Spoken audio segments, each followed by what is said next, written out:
Thank you. Madam Speaker, I voted for this bill in committee because it is a worthy objective.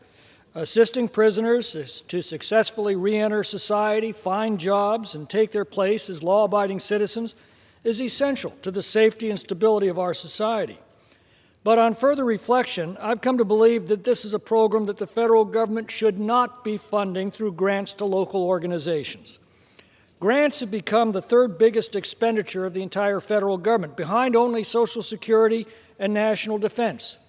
We give away $500 billion a year in this manner. That's roughly $4,000 from an average family's taxes, with little oversight, little accountability, little follow-up, and little results. Reentry preparation should be a top priority of federal and state prison systems.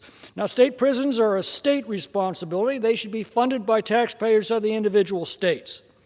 Probation departments exist precisely to promote reentry, and the model in this bill should be considered by them. Now, federal prisons are our responsibility, and we also have probation services that should be striving toward implementing concepts in this bill. If this measure funded federal programs that expanded reentry preparation within the federal prisons and probation system, I would strongly support it. But it doesn't. Instead, it takes the money of a taxpayer in one state and throws that money at a nonprofit organization in another state with the hope that some good will come from it. And some might. But more likely, it will disappear into the salaries of various groups who will write glowing reports of their work and apply for more grants next year.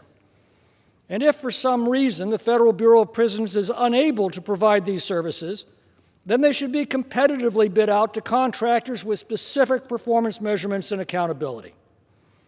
Federal grant spending is completely out of control, and it has to stop. Reckless spending, all for good causes.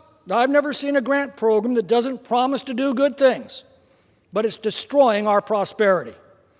That spending is driving the worst inflation in 40 years and the most ruinous debt in our nation's history.